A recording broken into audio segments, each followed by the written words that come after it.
네, 오늘은 자연과 조화를 따른 창덕궁이라는 주제로 강의를 하도록 하겠습니다. 지금까지 경복궁에 대해서 이렇게 강의를 했었는데, 경복궁은 어떤 중국에서 궁궐을 조용하는 데 있어가지고 기준과 원칙이라는 게 이제 주례 고공규라는 책에 의해서 조성을 했습니다. 그래서 유교의 어떤 이념들 사상을 듬뿍 담은 것이라면, 이 창덕궁은 어떤 자연의 지형에 맞추어서 조선의 특색이 있는 그런 궁궐이 탄생하게 되는 겁니다. 태조 이성계가 경복궁을 짓고서 그 다음 2대 때 정종이 다시 개성으로 환도를 하게 되고, 거기서 다시 3대 때 태종이 한양으로 재천도를 하게 되는 겁니다. 그래서 재천도 하기 1년 전부터 궁궐은 이제 영건하기 시작했고요. 그래서 한양에 천도해서 이제 창덕궁에서 임하면서 이 조선이라는 나라를 이제 통치하게 시작되는 것이죠. 그래서 이 태종은 이 어떤 경복궁과 다른 그러한 궁궐을 조용을 했던 것입니다. 왜 그러냐면은 이 경복궁은 어떤 중심축을 해가지고 좌우로 뭐 내전이나 아니면 수많은 정각들, 권례각사들이 조성이 됐다면은 이 창덕궁 같은 경우는 이 산지가 있었습니다. 그래서 이 북한산에서부터 이어져 내려오는 응봉이 이 종묘까지, 구름을 덮어서 종묘까지 쭉 지맥이 이어졌어요. 그래서 그거를 쉽게 지맥을 절단하고 어떤 모양 있게 궁궐을 조성을 하지 않고 산지에 있는 지형을 그대로 살려가지고 오히려 전각들을 드문드문 흩어지게 조성을 했습니다. 그래서 좀 어떤 중국과 일본이랑 다른 우리 조선만의 고유한 특색 있는 이런 궁궐이 탄생하게 된 겁니다. 그래서 창덕궁은 그러한 장소에 이제 만들어졌고요. 그래서 이 창덕궁의 정문도 여러분들 보시면은 아시겠지만은 이 모퉁이의 구석에 이렇게 남쪽을 향해서 있습니다. 그 이유는 그때 당시에 창덕궁을 지었을 때 이 지금의 현재 율곡로, 그러니까 이 창경원으로 넘어가는 그 고개가 구름으로 덮여 있었어요. 그러니까 산으로 덮여 있었기 때문에 거기가 딱 막혀 있었던 겁니다. 그래서 남쪽을 향해서 정중앙에 만들지 못하고 서쪽에 구석진 곳에 모퉁이에 도나문이 만들어진 거예요. 그래서 지금 그렇게 다시 이제 공사를 해가지고 구름을 덮고 있지만 오래전부터 덮고 있어서 거의 이제 완공이 이제 되는 것 같은데, 일제강점기 때 구름이 덮여 있던 곳을 이제 길을 낸 거죠. 일제강점기 때 도로를 냈기 때문에, 그래서 거기에 원남동, 창경원의 남쪽이다. 그래서 원남동이 만들어지게 됐고, 길이 이렇게 뚫리게 됐던 것이에요. 그것을 이제 지금은, 창덕궁의 지맥과 종묘의 지맥을 한 곳으로 이렇게 연결시키는 구름을 지금 조성하고 있는 것입니다. 그래서 그랬기 때문에 도나문이 다른 궁궐과 다르게 조금 이렇게 모퉁이에 있었던 이유가 있었습니다. 그래서 창덕궁은 처음에는 한 250여 칸 정도, 그러니까 칸수로 해서 기둥과 기둥을 한 칸이라고 하는데, 이 궁궐 안에 수많은 정각이 있었지만 그거를 전체로 합쳐가지고 칸수로 종합해서 이야기를 하더라고요, 규모를. 그래서 한 205, 한 70칸 정도밖에 안 됐습니다. 그러니까 경복궁은 창건 당시 한 750칸 정도 됐으니까 한 3분의 1 정도의 규모였어요. 창덕궁은 이렇게 한양의 제천도에서 태종 때에 완전하게 만들어진 것이 아니라 그 이후로 세종, 또 문종 뭐 그렇게 이어지면서 중축 확장됐다, 이렇게 생각하시면 되고요. 그리고 이 창덕궁이 지금 보시는 이 정각이 지금 예전에 태종 때 건축된 것들이 그대로 있는 것은 아니고 임진왜란 때 다 불타버렸습니다. 그래서 싹 불타가지고 광해군, 그러니까 선조 말년 광해군 원년에 다시 지어지게 되는 거예요. 그래서 광해군 원년에 다시 지어졌었는데 다시 또 인조반정이 이제 생깁니다. 광해군을 폐위시키고 인조가 또 이제 반정을 통해서 왕이 되지 않습니까? 그 과정에서 또 한 번 또 불이 타요. 또 불이 타고 또 순조 때 또 거의 또 소실이 됩니다. 그래서 지금 보시는 창덕궁은 순조 때 1803년 뭐 그리고 또 33년에 또 대화제가 일어나고 그래서 그 당시에 만들어졌던 현 모습을 지금 보고 계시는 거예요. 그러니까 그 이후에도 또 그 경복궁에 있는 많은 또 뭐 교태전이니 또 희정당이니 뭐 그 이런 건물들을 또 헐어다가 일제강점기 때 다시 또 창덕궁을 지어요. 그게 이제 1920년이에요. 그래서 지금 보시는 이 창덕궁에 들어가서 보이는 정각들은 1920년대 때 그 경복궁에서 주요한 정각들을 헐어서 다시 또 지은 거고 그 이후로 뭐 1989년, 1995년, 9년 최근이죠. 그때 다시 또 뭐 인정전, 인정전, 그 행랑 이런 것들을 다시 조성하는 겁니다. 그래서 근래에서야 창덕궁이 조성된 것을 볼 수가 있는 것이에요. 아주 예전의 모습은 아닙니다. 그런데 여러분들이 이제 처음 창덕궁을 이제 들어가실 때 이제 도나문이 보이고 들어가시면은 이제 그 정각들이 몇 개가 보이지 않습니까? 하지만 저 그림을 한번 보시면 저 그림은 뭐냐면 동굴도라는 거예요. 한 가로가 한 5m 한 78 정도? 그 세로는 한 2m 70 정도? 엄청 큰 거죠? 16 그 화첩으로 그 병풍 형태로 그려진 그림이에요. 그 순조 때, 그러니까 효명세자 1826년에서 30년 사이에 그 궁궐에 있는 도화소의 화원들이 그린 그림입니다. 그러니까 아주 세밀하게 그려진 그림이고 경복궁의 동쪽에 있다고 그래가지고 동궐이라고 불러요. 창덕궁, 창경궁을.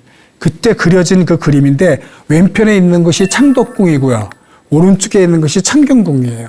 그 이제 창경궁은 다음에 다시 또 이제 강의를 하겠지만 지금 이렇게 창덕궁과 창경궁이 함께 하나의 영역에 있었고요. 그 수많은 정각 뒤에는 후원이 있는 겁니다. 저렇게 그 모습인데 현재는 저런 모습을 제대로 갖추고 있지 않고 계속해서 지금도 이 복원 중에 있는 거라는 거. 그리고 1820년대에 그려진 동굴대에 의하면 저렇게 수많은 나무와 정각들이 함께 어우러져 가지고 있었던 거를 우리가 확인할 수가 있습니다. 창덕궁 중에서 가장 오래된 건물이 바로 도나문이에요. 저 도나문은 광해군 때 지어진 게 아직까지도 남아있는 겁니다. 그래서 궁궐 정문들 중에서 가장 오래된 문인 것이죠. 그래서 지금 보시는 것처럼 현재의 도나문의 위치 그대로 지금 있는 것을 여러분 보실 수 있으시죠. 그리고 도나문 또 오른쪽에 보시면 이렇게 모퉁이에 쭉 건물들이 들어서 있는데 거기에는 이렇게 이제 종묘를 이어주는 구릉이 뒤편에는 계속 덮여져 있는 것이죠. 그래서 저 도나문에서 서편으로 해서 북쪽으로 올라가는 길에 이제 뭐 관원들이 들어가고 궁인들이 들어가고 하는 문들이 실질적인 문들이 있는 거예요. 그래서 들어가는 문은 저렇게 좀 도나문 같은 경우는 협소했었습니다. 다시 한번 이거 볼까요? 이 도나문 안에 들어가서 보시면 이 나무들이 왼편에 몇 그루가 있습니다. 한 8그루가 있는 건데요. 그 도나문에 들어가자마자 왼쪽 벽에 그 나무는 그냥 이렇게 막 이뻐 보이려고 아름답게 하기 위해서 지어진 게 아니에요. 특별한 사연이 있는 나무들입니다. 회화나무인데요. 한자로는 괴라고 쓰고 회화나무에 피는 꽃을 괴화라고 해요. 그 나무를 심은 이유는 이 주례에 나오는 책에 의하면은 이 상공, 영의정, 좌의정, 우의정이 궁궐에 이제 출근해서 들어왔을 때 잠시 저기에 앉아 있는 표지 이로써 회화나무를 심은 거예요. 그래서 저 자리는 아무나 앉을 수 있는 자리가 아니에요. 궁궐은 이제 외조라고 그래가지고 권례각사가 있는 관청들이 배치되어 있는 지역, 그리고 치조라고 그래가지고 왕과 신하가 국가를 다스리는 정조를 중심으로 한 공간, 그리고 뒤에 연조라고 그래가지고 뒤에는 내전이라고 그래서 왕과 왕비가 왕실의 가족들이 있는 공간, 크게 이렇게 세 영역으로 나눠지는데 바로 저 외조 영역이 관원들이 들어와서 근무를 하고 하는 실질적인 요즘 말로 하면 종합 그 청사 같은 것들이 그냥 1층에 쫙 펼쳐져 있다고 생각하시면 돼요. 궁궐 그 문 바로 안쪽에는. 그러니까 거기에 수많은 관원들이 들어가가지고 잠시 기다리고 있다가 자기 볼 근무처로 이제 들어가는 거거든요. 근데 바로 저기에 영의정, 좌의정, 우의정이 그 아주 그 오래전, 네, 그 주나라 때 이렇게 이제 계셨던 곳이다 해가지고 그때부터 궁궐 안쪽에 회화나무를 심었다고 해요. 그래서 지금도 동굴도에 그리면 회화나무가 그려져 있는 거고요. 지금도 한 8그루가 한 15m 정도 되는 그 높이로 있는 회화나무가 지금도 있습니다. 남아가지고. 그래서 결혼 그 이유로 해서 저렇게 문에 들어가면 왼쪽에 쭉 나무가 있는 것도 우리가 좀 다음에 가서 볼 때 한번 보면 또 다른 또 사연이 있는 그러한 그 나무들이다라는 것도 알 수 있을 것입니다. 그래서 그러한 그 자리에 이제 예전에는 임금도 나와서 임금도 가끔 마중 나와서 거기에서 대접도 하고, 그러니까 대접이라는 말이 어떤 일을 한다는 것 자체가 대우를 해줬다는 의미입니다. 그래서 아주 상당히 그 상공을 우대했던 그런 그 장소인 것이 바로 저 회화나무가 있었던 자리라는 것을 알 수 있습니다. 자, 이제 그 정전, 인정전으로 들어가는데요. 인정전은 그 국가를 다스리는 데 있어서 왕과 그 신하들이 함께 의식을 행하는 곳입니다. 그 의식이라면 이제 예식이에요. 그러니까 예를 행하는 곳이라고 생각하시면 돼요. 그러니까 실무적인 국가를 통치하는 곳은 이제 그 뒤에 또 이제 대전이나 그런 것에서 편전이나 이루어지지만 인정전은 한 나라의 그리고 그 중심이 되는 궁궐에서 또 가장 중심이 되는 건물을 정전 또는 법전이라고 합니다. 그래서 법전은 어떤 그 공식적인 어떤 그 공간이란 의미가 있는 거고요. 또 정전이라고 얘기할 때는 어떤 중심의 건물이다. 또 이런 그 이제 뜻을 갖고 있는 것이죠. 그래서 인정전에서는 이제 조회가 이루어지는 것인 겁니다. 그래서 조회라는 건 뭐냐면은 그 정전에서 이제 임금님과 신하들이 종친과 무무백관들이 모여가지고 이제 그 조회를 여는 거예요. 그래서 조정에서 모여서 회의를 한다. 그래서 조회를 한다라는 거예요. 그래서 조정은 그래서 또 다른 뜻으로 얘기하면은 그 마당의 뜰, 그 마당, 그 조정의 마당, 조정의 뜰이라는 걸 갖고 있습니다. 그래서 이 조정의 종친과 문무백관들이 모여서 임금님께 축하도 하고 또 충성의 의식도 하고 이런 아주 많은 공식적인 행사를 하는 곳이다 라고 생각하시면 돼요. 그래서 그 인정전에서 주로 많이 이루어졌던 것은 이제 그 망골례.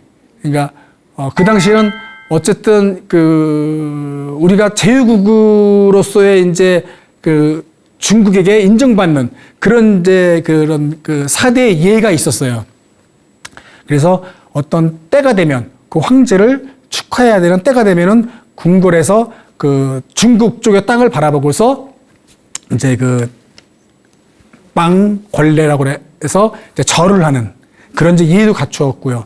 또 뭐 어떤 그 홀례식, 왕이나 또 세자나 홀례식 같은 것들도 갖췄고요. 또 그 책봉식, 세자를 책봉하는 것, 이러한 그 수많은 그런 그 예들을 하는 곳이 바로 여기였다.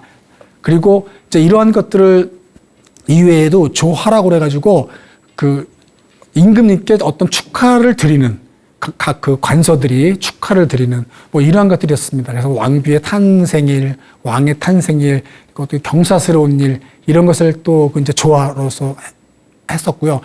가장 중요한 건 조참이라고 그래가지고 이 왕께 드리는 충성의식이에요. 이제 이거는 뭐 이제 정월 초하루 그리고 또 동지 그럼 한 1년에 2번이죠. 그것만 또 그치는 게 아니라 매달 초하루와 또 보름. 그럼 한 달에 또 2번이죠. 뭐 이렇게 해서 이 정전에서 이 임금님께 충성을 하는 그런 또 이 행사를 해요. 그래서 이 인정정 중앙에 어저의 왕이 딱 앉아 있으면 그 주변에는 내시들과 별 운검이라 가지고 칼을 찬 이런 그 그 벼른검 무사들이 있고요. 또 인정전 안에는 또 사관, 승지, 또 바로 상월대, 하월대에서는 이 행사를 진행하는 관원들이 또 있고, 이 조정의 뜰에서는 문무백관과 종친들이 도열해 있는 겁니다. 그래서 이 왕을 바라보고서 있는 것이 아니라 이 실은 거기에 그 품계석이 있지 않습니까? 그 품계석을 동쪽에는 동반, 서쪽에는 무반, 이 양반들이죠. 이 그 양반들이라고 하는 거죠. 조선시대 상류계급인 이 양반들이 왕을 바라보면서 그 충성을 의식하는 게 아니라 서로 품계석에서 문반과 무반, 그러니까 문관과 무관이 서로 마주보면서 그 절을 하는 거예요.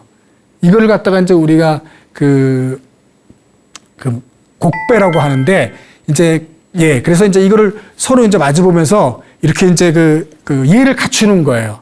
그래서 이렇게 이제 의식되는 충성들을 이렇게 이제 한 달에 2번씩, 그리고 1년에 2번씩 이렇게 해서 그 의식을 아주 그냥 장엄하고 이렇게 임금의 권위를 한껏 드러내는 어떤 그러한 것들이 재현이 되는 거예요. 그래서 이 정전에서는 이러한 것들이 행사가 이루어진다. 그래서 여러분들이 궁궐에 가서 정전이나 법전을 보시면 그 마당뜰이 그래서 그렇게 넓고 거기에 있는 그 정전이나 법전이 중층으로 이어진 건물이 아주 격높게 세워지게 되는 겁니다. 그래서 어떤 왕의 그 통치의 권위를 드러내는 곳이 바로 이 정전이었다라는 것을 여러분들 보시면 될 것 같습니다. 자, 저렇게 정전의 모습이에요. 그러니까 이 조정의 박석으로 특별하게 이제 바닥을 만들어졌죠. 저 박석은 또 왜 저렇게 해놨냐면은 신하들이 이렇게 막 경거망동하게 뛰어다니지 말라라고 해서 거칠게 만들었다라는 그런 설도 있고요. 또 비가 오거나 눈이 오거나 그러면은 이렇게 이제 신하들이 가죽신을 실었지 않겠습니까? 미끄러지고 막 그러잖아요. 그러니까 그런 것들도 방지할 수 있고요.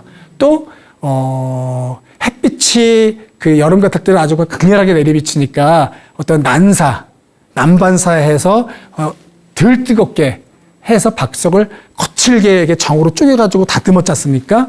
다음에 보셨으면은 또 한번 자세히 보시고요. 종묘 가서 보시면 더 잘 알 수가 있어요. 지금 박석들은 새로 깔았기 때문에 이렇게 반들반들하지만은 실질적으로 바닥이 거칠었습니다. 그런 이유가 있었고, 또 한 가지는 이 여름 같은 경우는 홍수가 많이 지면은 비가 많이 쏟아지잖아요. 그럼 배수가 잘 되지 않습니까? 그 땅이면 질퍽질퍽하고 방금 제가 얘기했던 조안이, 조차민이, 망골레니 수많은 예를 갖춘 행사인데 이렇게 문제가 될 수 있지 않습니까? 이 행동도 조심스럽지 못하고. 그래서 저렇게 배수가 잘 되게 하기 위해서 박석을 깔았던 그런 이유가 있습니다. 그래서 실용적인 이유와 아까 얘기했던 그런 여러 가지 이렇게 이제 좋은 어떤 의미로 해석되는 그런 이유가 있는 설로서도 저렇게 박석을 깔았던 걸 우리가 이제 설명을 할 수가 있습니다. 조종, 제가 아까 얘기했던 의식의 행사장, 그러니까 예식, 이러한 것들이 주로 조종에서 이루어지는 것을 이제 말씀을 드렸고요. 그 다음은 조종에서 행해지는 조회. 아까 제가 얘기했던 그런 조회들, 이런 조회들이 바로 여기에서 이제 이루어진다. 단지 어떤 뭐라고 그럴까요? 이 넓은 곳에서 우리가 학교 다닐 때 교장 선생님 앞에서 이렇게 이제 행사할 때 하는 그런 모습과 비슷한 거예요. 하지만 저 모습은 한 국가를 다스리는 왕이 어지에 앉아 있고 종친과 문무백관들이 쫙 도열해서 있는 곳이기 때문에 엄청나게 장엄한 모습이 연출되는 것을 우리가 좀 상상하면서 보시면 더 좋을 것입니다. 조회는 그런 모습이 이루어졌다. 저 그림은 뭐냐면은 정조가 경희궁이라는 궁궐에서 즉위를 하고 이제 1년 만에 창덕궁에서 이제 임호를 해서 거기에서 이제 계시게 됩니다. 그랬는데 정조가 인정전에서 이제 이렇게 이제 조회를 여는데 이 문무백관들이 그렇게 정조 마음에 쏙 들 정도로 도요를 하고서 이렇게 이제 그 엄숙하고 장엄한 이런 분위기가 연출되지 않았나 봐요.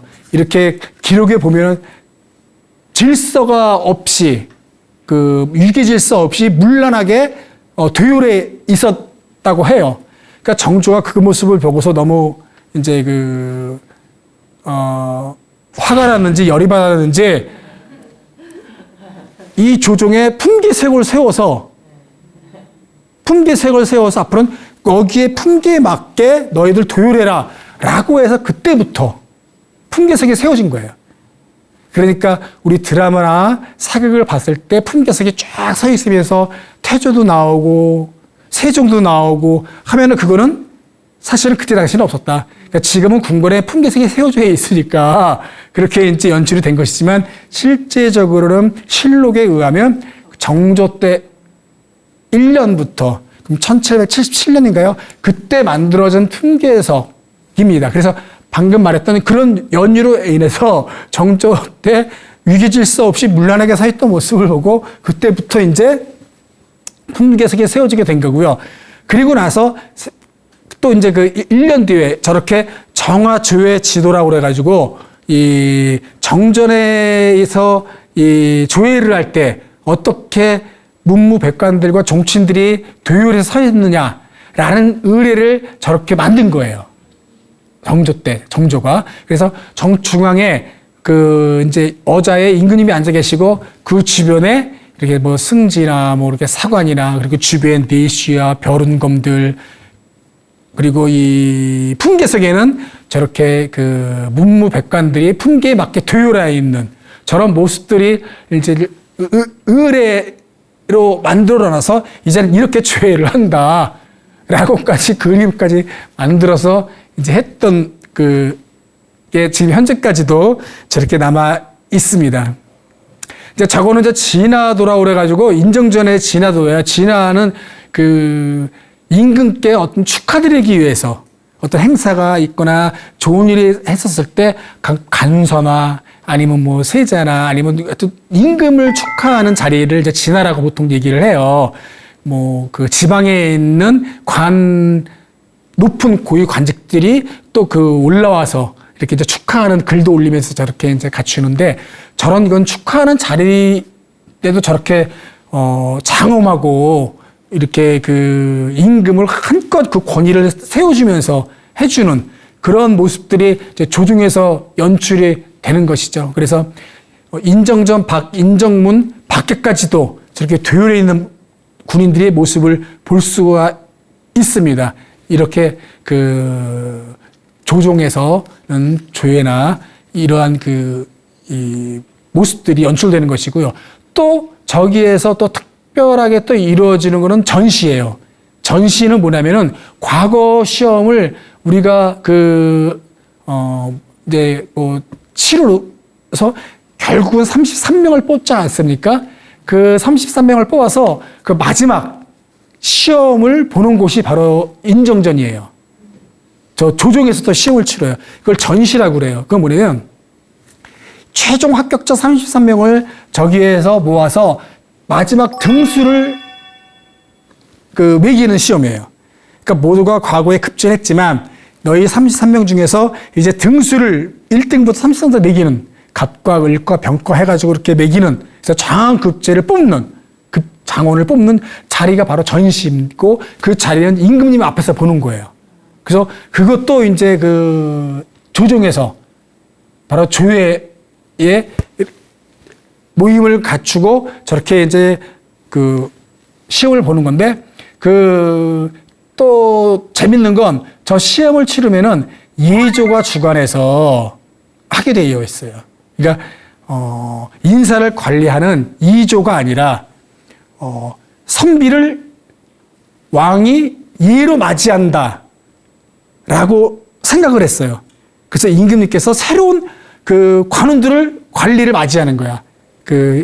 선비였다가 이제 관원이 됐지 않습니까? 과거에 급제했으니까 이제 그들을 예로서 맞이한다고 그래가지고 예주에서 이 주관하는 게 또 전시였습니다.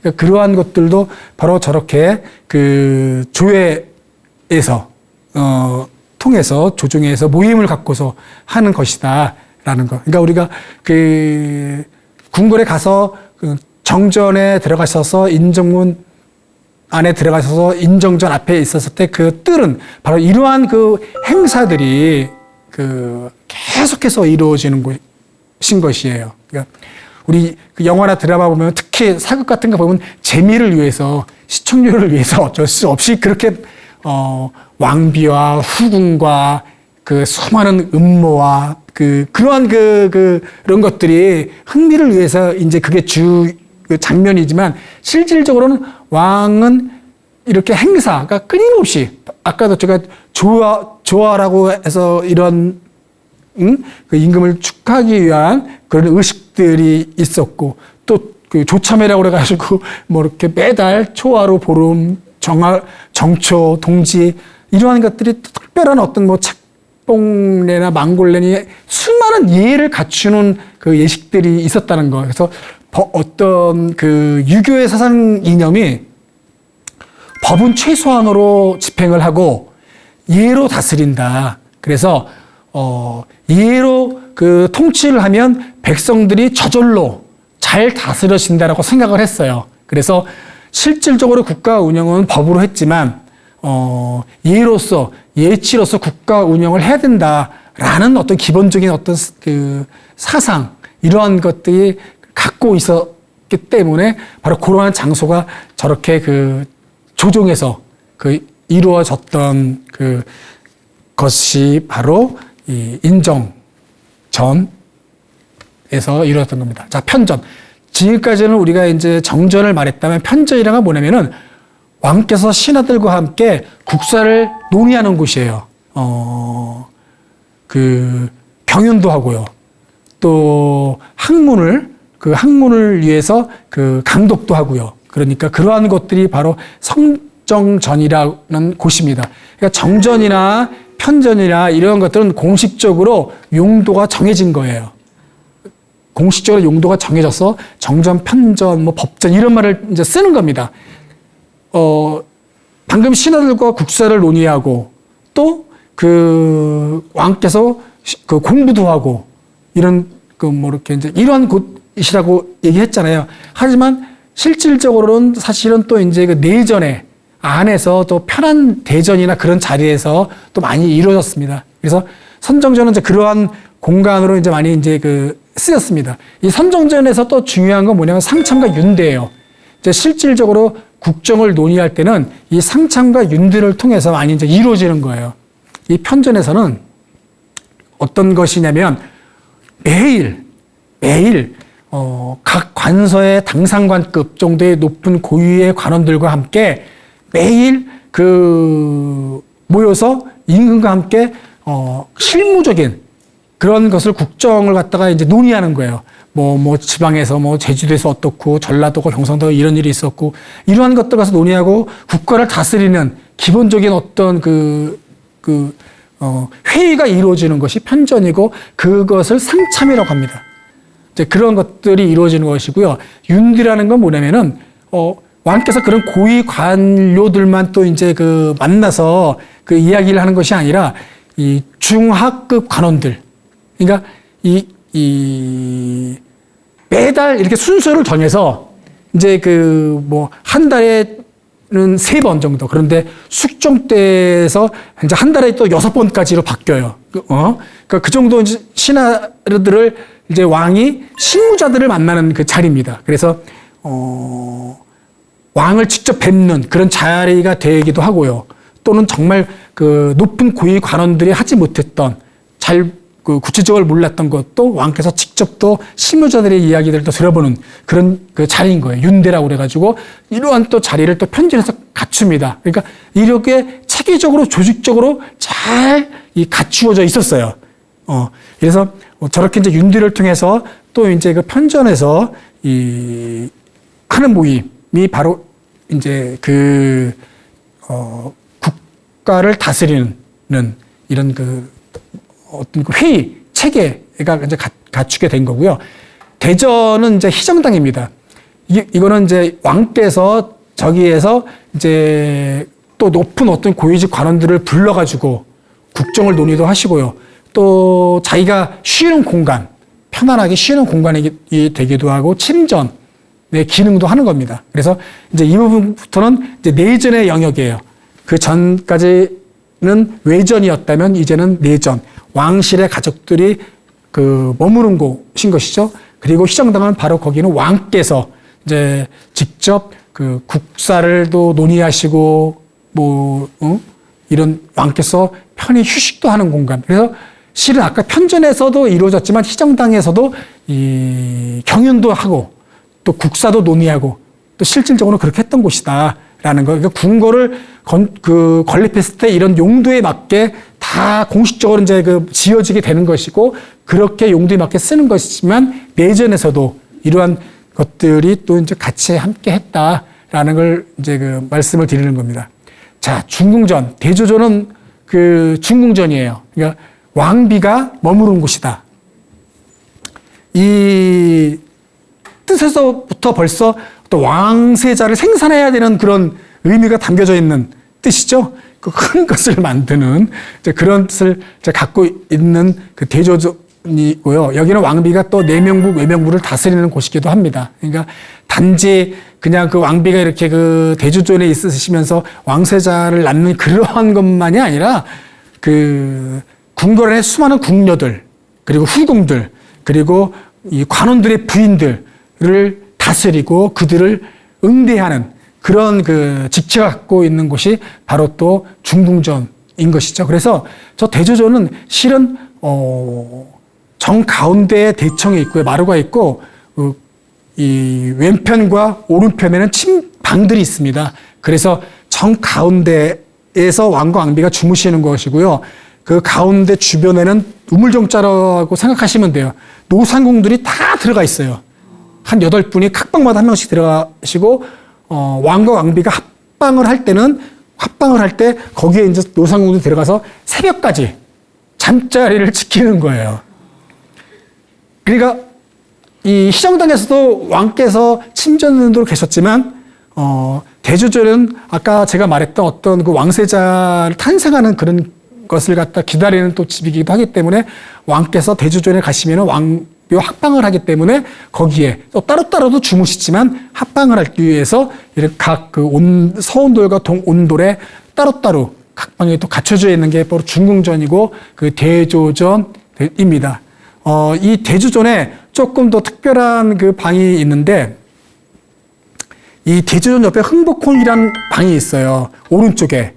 한자로 흥복혼이라는 방이 있지 않습니까? 그리고 이제 그 한 가지 더 말씀드리자면 좀 궁궐에 가셔서 지붕이 좀 특색 있게 만들어졌죠.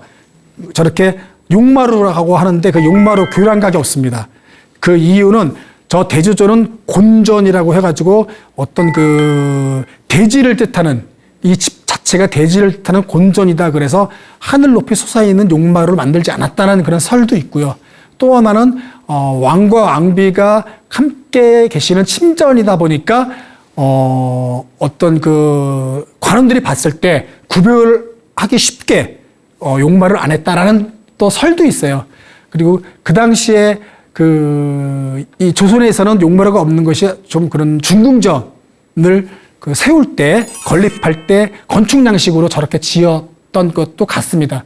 중국 같은 경우 보면 자금성에도 상당히 많고 민가에도 많이 있어요. 민가에도 저렇게 용마루가 없는 것들은. 그러니까 좀 저런 궁궐의 지붕을 갖추고 있는 건 중궁전이 이제 이고요. 바로 제가 아까 얘기했던 흥복혼 같은 경우는 우리 역사에서 너무나 가슴 아픈 슬픈 얘기가 담겨 있는 곳인데 저 흥복혼은 1910년 우리가 강제 한일 합방이 됐을 때 바로 그 대조전 옆에 흥복혼 그 조그만 저 방에서 뭐 이완용이니 그리고 순종 그리고 그 친일파들의 그 내각이 구성되어 있던 관료들과 함께 이제 그 나라를 일본에게 모두 넘긴다라는 그 위임을 이완용한테 하는 자리에 있어요.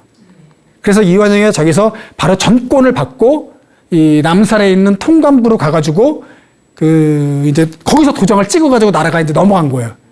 뭐 이런 뭐 우리가 알고 있는 뭐 총싸움 한번 안 해보고 바로 이완영이 가서 도장을 찍으면서 바로 그냥 이 종이 서류로 도장으로 넘어간 것이 바로 저 흥복헌인 것이죠. 그러니까 그런 그 정말 아무런 조치도 없이 너무너무 쉽게 나라를 팔아먹은 그 경술국치가 있었던, 그래서 바로 저기서 3-4시간 만에 남산 가서 도장을 찍고 완전히 식민지가 이제 했던 곳이 바로 저 흥복헌입니다.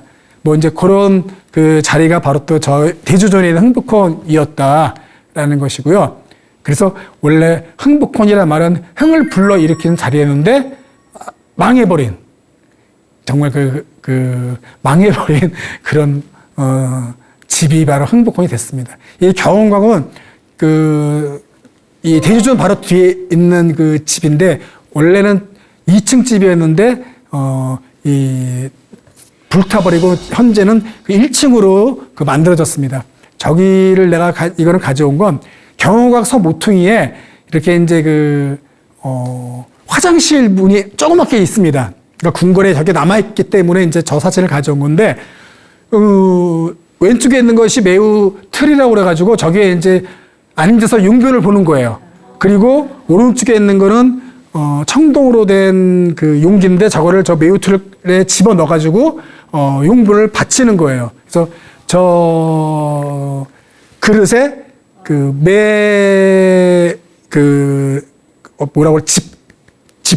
집 이런 것들을 이제 깔고요. 깔고서 이제 뭐 소리 나면 민망하지 않습니까? 그러니까 소리를 거기다 깔고 변을 보시고 또 다시 변을 덮어서 필요할 때는 니온도 갖다 주고 냄새 맡고서 이제 왕의 건강, 왕실 어른들의 건강 상태를 살피는 용도죠. 그러니까 저런 걸 끼워서 경운궁 화장실 밑에다 넣고 빼고 하는 게 지금도 조성이 되어 있어요. 한번 경운궁 나중에 가시면 한번 보시기 바랍니다. 그래서 왕의 변은 매우라고 하고요. 한자로는 매화꽃 있죠. 매화라고 합니다. 그래서 저건 매우틀이라고 하고요. 그래서 왕실의 가족들은 화장실 측간에 가서 쓰는 것이 아니라 다 저런 요강이나 특별한 저런 매우틀이 다 있어서 저기에서 볼 일을 보셨다. 자, 낙선제. 이 낙선제는 헌종 때 후궁을 위해서 지어준 거죠. 그래서 각별하게 사랑했던 순화궁 김씨를 위해서 헌종이 특별하게 여러분들 창동궁 가셔가지고 낙선제 보셨죠? 엄청난 게 커다랗게 지었는데 그게 왕비나 왕실의 어른이 아니라 헌종이 사랑했던 순화궁을 위해서 지어준 건물이에요. 그래서 또 재밌는 그 이야기가 있는데, 헌종이 처음에 이제 혼례를 치를 때 첫 번째 왕은 이제 돌아가셔서 두 번째 이제 계비가 이제 들어왔는데 헌종이 너무너무 우겨가지고 자기가 삼간택에 참여를 했습니다. 보통 왕이나 세자는 삼간택을 하고 왕비를 이제 간택할 때 안 들어가거든요. 왕실의 어른들이 들어가서 이제 면접을 보거든요. 그런데 헌종은 자기가 끝까지 들어가겠다고 해가지고 들어가서 했는데 두 번째 계비가 된 왕비보다는 같이 들어와 있던 다른 처자가 마음에 들었다고 해요. 그런데도 왕실 어른에 의해서 아닌 분이 이제 왕비가 된 거죠. 그래서 다른 순화궁을 후궁으로 맞이했어요. 순화궁을 후궁으로 맞이해가지고 후궁을 있어야 지어진 집이에요. 낙선제가. 근데 안타깝게도 한 2년 정도 같이 살았대요. 헌종이 순화궁을 후궁으로 맞이하고 한 2년 정도 있다가 이제 헌종이 돌아가시는 거예요. 헌종이 돌아가시고 순화궁은 낙선제에서 계속해서 머물렀던 곳이 저 낙선제입니다. 우리가 보통 후궁이라고 할 때는 궁궐 전각, 제가 아까 했던 대주종 같은 그런 왕실 어른의 왕비가 있던 그런 전각 뒤에 있다라고 해서 후궁이라고 하는 거예요. 그래서 후궁이라고 부르는 거거든요. 그래서 왕께서 잠자리를 가질 때, 왕비와 가질 때는 좋은 날 점을 쳐가지고 길이라고 생각했을 때 이제 대주전에 가셔서 합방을 하시는 거고요. 또 안 그랬을 때는 바로 이렇게 후궁들을 따로 건물이 있으면 왕께서 후궁의 집에 가서 잠자리를 갖추는 거죠. 만약에 그렇게 후궁을 들어갈 수 있는 커다란 이런 정각이 없을 때는 후궁들도 있을 거 아니에요. 또 궁녀나.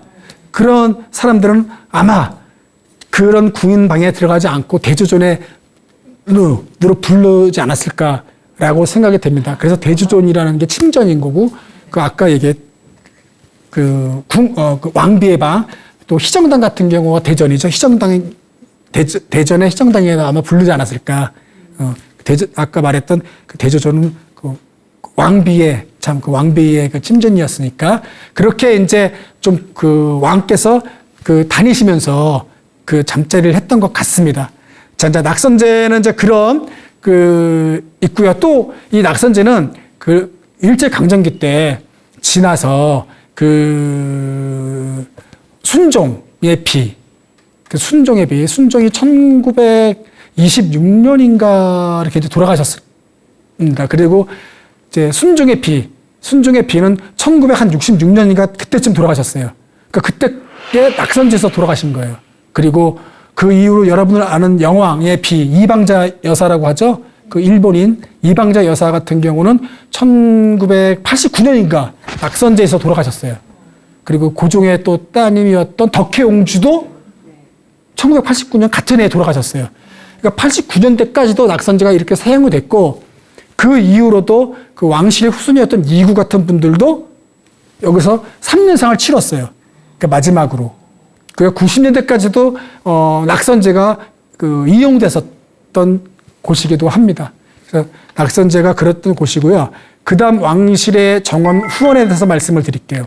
우리가 후원에 대해서는 많은 분들이 잘못 알고 있는 게 많습니다. 비원으로 알고 있는 경우인데 비원은 아니에요. 조선시대 내내 태종 그 이방원이 후원을 만들었거든요. 그 1405년에 그 창덕궁을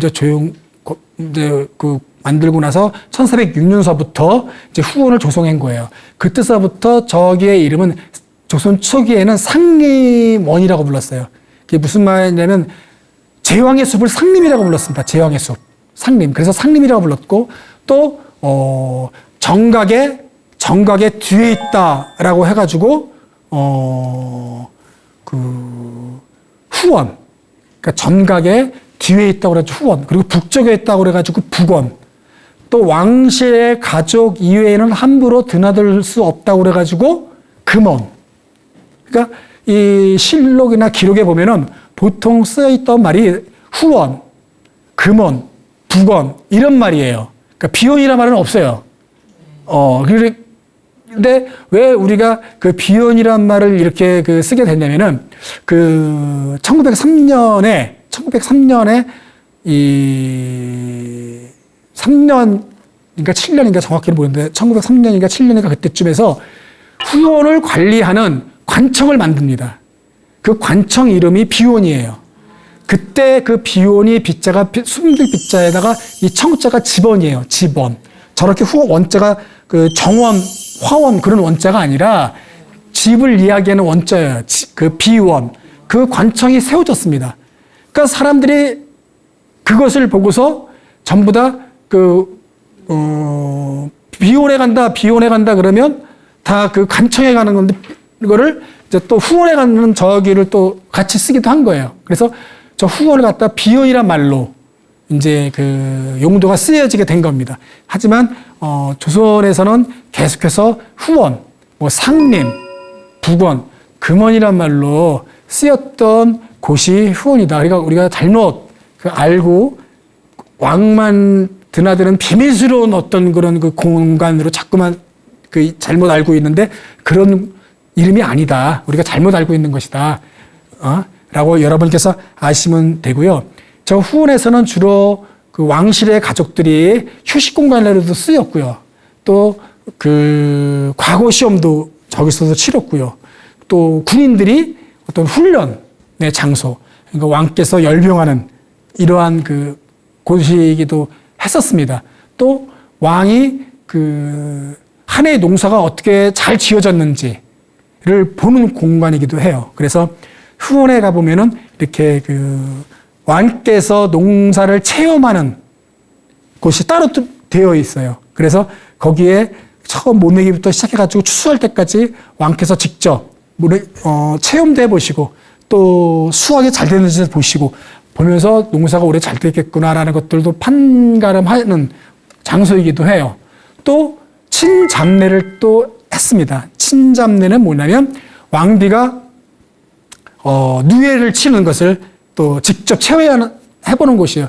그 당시만 해도 우리가 옷을 해 입는 거는 누에에서 그 실을 뽑아서 그 직물을 짜가지고 그 입옷 비단이나 이런 거를 해 입었지 않습니까? 그러니까 누에가 상당히 중요한 그런 그 관리를 했던 거예요. 그래서 이 뽕나무를 후원이나 이런 곳에 많이 심었던 이유가 누에가 그걸 먹고 자라니까 그 누에를 키우고 기르기 위해서 뽕나무를 많이 심은 거예요. 그래서 그 누에에서 또 씨를 뽑아서 우리가 옷을 해 입었지 않습니까? 그래서 왕비는 이렇게 친잡례, 예를 갖추고 거기에서 그 누에의 신께 제사도 지내고 또 얼마만큼 이 친잡을 하는 모습을 국모로서 왕비로서 이런 것을 몸소 그 내외 명부에 보여주는 것들이 또 후원해서 했던 것이 그 장소다. 그래서 우리가 알고 있는 왕실의 가족들이 모여가지고 엄청 뭐 즐겁게 술 마시고 시집고 놀는 것도 했지만은 방금 제가 얘기했던 많은 이러한 그 중요한 일들이 후원에서도 그 이루어졌다는 것을 여러분들께서 생각하시면 되겠습니다. 창덕궁의 후원은 이렇게 산치 경치 좋은 이러한 모습으로만 보시고서 그냥 쓱 구경하시는 게 아니라 이 왕과 왕비의 뭐 친경례, 친잡례, 그리고 군사훈련, 뭐 과거시험 이런 국가를 통치하는 데 있어가지고 저 후원의 공간을 많이 활용했던 곳이기도 하다라는 걸 여러분이 알고 나중에 들어가서 보시면 더욱더 값지게 가치 있게 여러분이 후원들을 볼 수 있을 것입니다. 네, 이거로 그 창덕궁 마치도록 하겠습니다.